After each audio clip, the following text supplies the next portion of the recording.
Astaghfirullah Rabbal baraya. Astaghfirullah minal khataya. Astaghfirullah Rabbal baraya. Astaghfirullah minal khataya. Sallu ala Nabi Muhammad sallallahu alaihi wasallam. Baik ibu-ibu, bapak-bapak, jamaah Masjid Baitur Rahman dan juga pemirsa Cahaya Hati Indonesia dimanapun saja Anda berada. Kita akan lanjutkan lagi sesi tanya jawabnya. Silakan ibu-ibu yang ada di Masjid Baitur Rahman angkat tangannya yang mau bertanya. Silakan, siapa? Oke, silakan ibu yang di tengah. Oke, berdiri, namanya dan pertanyaannya. Silakan. Assalamualaikum warahmatullahi wabarakatuh. Waalaikumsalam warahmatullahi wabarakatuh. Nama saya Nur Aimah dari Majelis Taklim Baitur Rahman Al-Madinah. Ya. Izin bertanya Ustadz, Ustazah. Bagaimana kita bisa menerima ketika orang menjahatin kita padahal kita tidak ikhlas? Begitu aja. Okay. Terima kasih. Assalamualaikum warahmatullahi wabarakatuh. Waalaikumsalam warahmatullahi wabarakatuh. Kalau ibu-ibu yang nanya, Ustazah dulu deh yang jawab deh. Gimana caranya nerima orang yang udah jahatin kita berusaha tapi kita nggak ikhlas, ya kan? Ya iyalah nggak ikhlas, nggak gampang. Gimana biar bisa belajarnya gitu loh, Ustazah. Silakan Ustazah. Learning by doing. Apa itu, Bu? Learning by doing. Segala sesuatunya itu memiliki proses tahapan dengan kita do. Dengan kita melakukan. Maka diperlukan yang namanya ilmu. Ketika seseorang belum berilmu, maka dia tidak melakukan, itu bisa jadi secara syariat itu masih dimakfu. Artinya dimaafkan. Tapi ketika dia sudah memiliki ilmu, dan dia tidak mau melakukan atau tidak melakukannya, maka dia terkena hukum syariat. Maka saya bilang learning by doing, karena apa? Karena sesungguhnya di dalam kehidupan ini adalah universitas kehidupan di mana kita belajar thalabul ilmi minal mahdi ilal lahdi. Kita itu tidak langsung pandai ketika lahir. Kita tidak menjadi solih-solihah langsung mak gedabuk. Tahu mak gedabuk? Mak gedabuk itu apa loh? Tidak mak bedunduk atau ujuk-ujuk gitu. Oh tidak. ujuk-ujuk, nah ya ngerti. Jadi prosesnya panjang. Saya belajar dari SD, SMP, SMA, S1, S2, S3. Itu pemikirannya bertahap. Dari yang disakiti orang rasanya marah, gedem-gedem ya Ustadz ya. Rasanya mau menghabisi dompetnya. Sampai saya terima kasih ya Allah, saya sudah dihabisi dosa-dosanya oleh dia. Karena ternyata pengetahuan itu penting yang menjadi tolak ukur kita bagaimana kita mencikapi sesuatu. Semakin pandai seseorang dia akan semakin bijaksana. Tanda kutip ya Bu, kalau orang semakin pintar itu seperti padi yang merunduk. Kalau dia kok keilmuannya hebat tetapi semakin apa Bu? Sombong, itu artinya dia semakin bodoh. Orang yang tidak mau memaafkan itu artinya masih bodoh secara emosional. Bodoh. Ada kecerdasan intelektual, emosional dan spiritual. Di mana ketika kecerdasan emosionalnya kita masih sangat rendah, kita akan mudah marah, mudah tersinggung, mudah kecewa, mudah balas dendam, mudah nggak ikhlas, nggak mau nerima. Betul?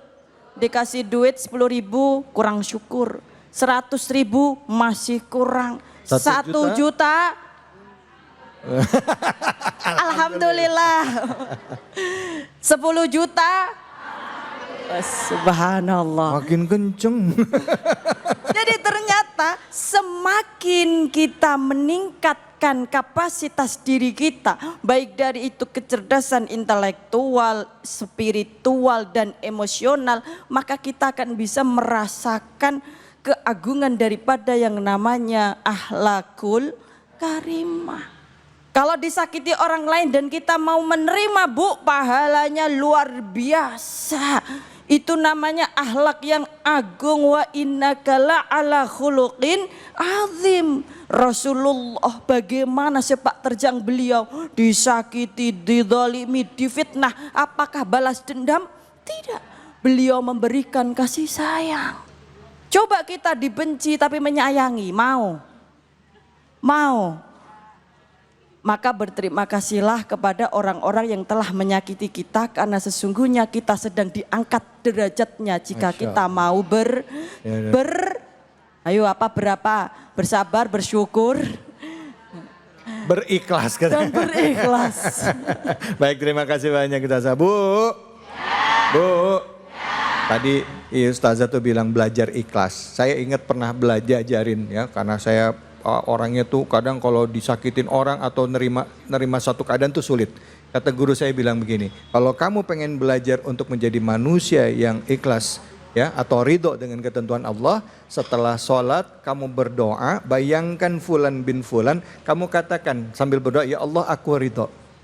Bilang, ya Allah aku ridho. Lihat permasalahannya apa, bayangkan, ya Allah aku ridho karenamu.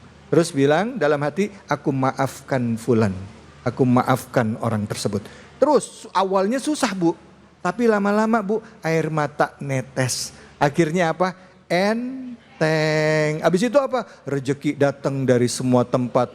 Itu bertubi-tubi, Bu. Masya Allah. Jadi kalau pengen dapat kebahagiaan dunia akhirat, kalau ada sesuatu hal yang kita rasa nggak bisa kita terima, selesai sholat, angkat tangan, minta sama Allah, bilang, ya Allah aku ridho dan aku maafkan fulan bin fulan. Orangnya siapa, namanya siapa. Gitu, insya Allah baik. Gitu. Makasih banyak Ustazah. Bu, yang mau nanya angkat tangannya. Iya, silakan. Ya Ibu, boleh berdiri. Nama dan pertanyaannya ya. Assalamualaikum warahmatullahi wabarakatuh. Waalaikumsalam warahmatullahi wabarakatuh. Nama saya Ibu Maryamah dari Majlis Taklim Baitur Rahman. Iya. Pak Ustadz, Ustazah, saya mau bertanya ya. Ya. Kenapa di dunia ini banyak sekali kejahatan-kejahatan yang dilakukan oleh manusia ya Bu ya? Ya Pak ya. Dan juga kenapa dari Allah itu tidak suka dengan adanya kejahatan, begitu aja. Ya, baik.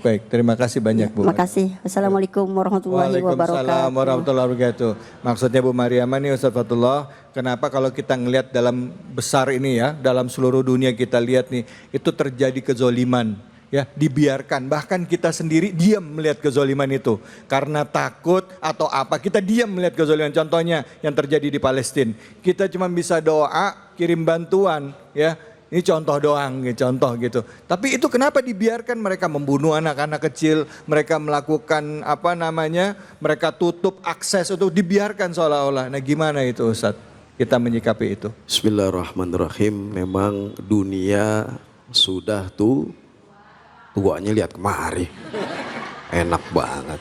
Dunia sudah tua, perilaku manusia sudah tidak dengan iman lagi. Artinya dengan amaran nafsu yang membabi ini. Makanya ketika kita melihat sesuatu kemungkaran, nggak mampu, maka dengan lidah nasihat umpama tetangga ini zulim, tiap mau subuh bubar, habis mabok. Suami ibu lewat tuh, ada kewajiban ud'u ila sabili rabbik bil hikmati, maka ada kewajiban di antara diri kita untuk dakwah. Kuntum khairu ummah ukhrijat lin-nasi ta'muru bil ma'ruf wa tanhauna 'anil. Ada kewajiban kita nih ketika melihat kemungkaran, kezaliman yang ada di tengah-tengah masyarakat, kita diminta oleh Allah Subhanahu wa taala untuk merubah kemungkaran tersebut. Kalau yang korupsi depan mata kita, mau RT RW, maka iman yang bicara. Kalau kita biarin aja, maka terjadi yang namanya bala musibah yang Allah turunkan karena sebab akibat orang yang berbuat kemungkaran. Kita cegah dengan apa? Dengan diri kita, dengan lisan kita. Wahai Pak RT jangan korup. tiap hari data warganya, diambil cicilan setiap bulannya 300. Tanya buat apa? Kalau buat korupsi, kewajiban kita itu adalah kemungkaran, maka ada dakwah di situ. Assalamualaikum. Salam. Lapar gua. Maka bicara iman kepada Allah, itulah orang yang beriman ketika melihat kemungkaran, kezaliman, kemaksiatan, maka imannya marah karena Allah Subhanahu. Hampir lagi negara kita nih Ustaz David, semerawut, mohon maaf lahir batin, tidak ada keadilan. Apa di akhir khotib? Apa tuh? Ibadallah innallaha ya'muru bil adli wal ihsan wa ita'idzil qurba wa yanha 'anil fahsya'i wal munkar. Jelas di akhir khotib kedua, sang khotib ini wasiat kepada siapa? Kita nih hamba Allah yang beriman. Ketika tidak ada keadilan di negara ini, maka rubah dengan apa? Dengan iman kita. Bagaimana negara baldatun thayyibatun wa rabbun ghafur? Tidak ada keberkahan, tidak ada ampunan. Negara yang ingin dimakmurkan oleh Allah adalah orang yang beriman, ada dakwah ketika kemaksiatan, kezaliman, kemungkaran depan matanya, imannya berbicarakan pada Allah dan benci terhadap sesuatu. Ini malah dibiarkan. Assalamualaikum. Salam. Assalamualaikum. Salam. Lapar gua. Ya artinya ada kewajiban Ustaz David. Kalau seandainya ini dibiarkan kemungkaran ini, tunggu nanti tanah longsor, banjir bandang, gunung meletus, angin puting. Siapa yang ngomong tadi?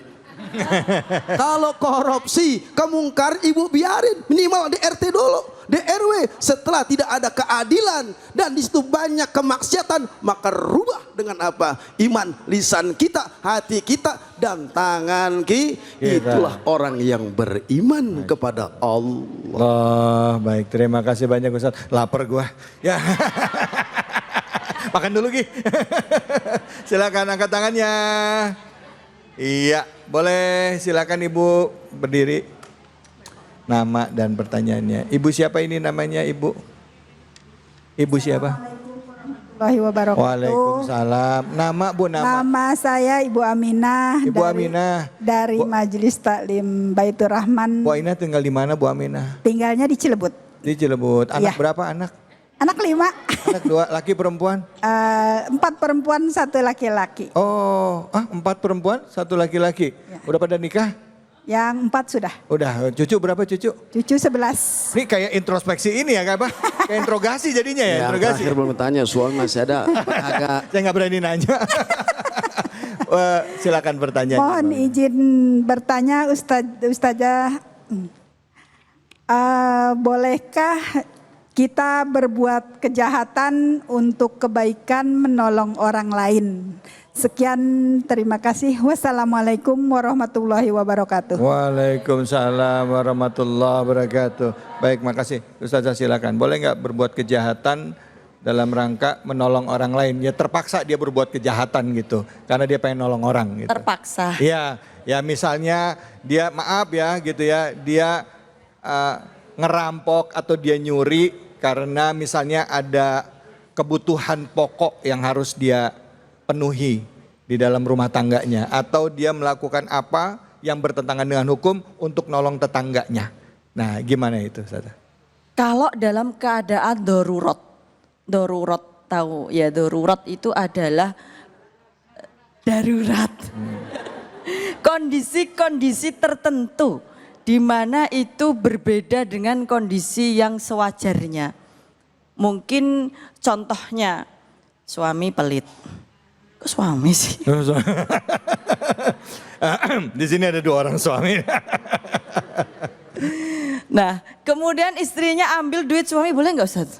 Suami yang pelit itu? Oh boleh. Boleh. Kata ibu-ibu boleh. Boleh aja lah, boleh lah. Tapi kalau suaminya dermawan, kalau ibu mengambil suami, ngambil uang mengambil suami. duit suami, boleh enggak? Enggak boleh. Maka dalam fikih itu kondisi yang berbeda menghasilkan hukum yang berbeda. Oh iya iya. Nah, ketika kita melakukan kejahatan itu sudah jelas tidak boleh. Meskipun itu demi kebaikan. Tapi dalam kondisi tertentu di mana kejahatan, kok bahasanya kejahatan ya? Sesuatu yang berlawanan. Sesuatu yang kurang baik itu dilakukan, tetapi lebih menekan kemudaratan yang lebih besar. Itu kita menggunakan hukum usul fikih, yaitu mencegah kemudaratan yang lebih besar. Artinya ketika itu memang dilakukan dalam kondisi tertentu itu boleh. Seperti tadi suami, Ustadz, suami pelit. Bener ini. Pemimpin toh, dolim. Tetangga dalam kondisi-kondisi tertentu. Pak RT. Nah, dalam kondisi-kondisi tertentu ini mungkin bisa diperbolehkan. Saya bilang mungkin karena saya tidak tahu apa yang mendasari kondisi-kondisi di belakangnya yang membuat beliau melakukan kejahatan meskipun bicaranya demi kebaikan. Karena harus hati-hati, bilang demi kebaikan itu bisa jadi karena nafsu. Jadi kita harus pinter-pinter melihat kejahatan dan kebaikan itu sebenarnya sudah jelas. Dan semua itu bisa kita bedakan. Oke, baik Ustazah. Kalau misalnya kayak sedang berperang ya, dalam siasat boleh ya menipu ya. Misalnya siasat peperangan, siasat dalam peperangan. Itu bukan menipu, bukan. Apa itu namanya? Taktik ya. Misalnya terpaksa harus dengan taktik itu terpaksa untuk apa ya namanya, mengalihkan musuh ke sana supaya kita bisa, itu kadang masih dimaklumin. Strategi. Ya strategi ya Bu ya. Beda loh Bu, beda ya Bu ya. Jangan, oh kan saya strategi sama suami saya lah. Suami kok pakai strategi. Oke, jangan kemana-mana. Habis ini kita akan belajar ngaji dengan guru kita Kiai Munawir Ngacir. Tetap di sini di Cahaya Hati Indonesia.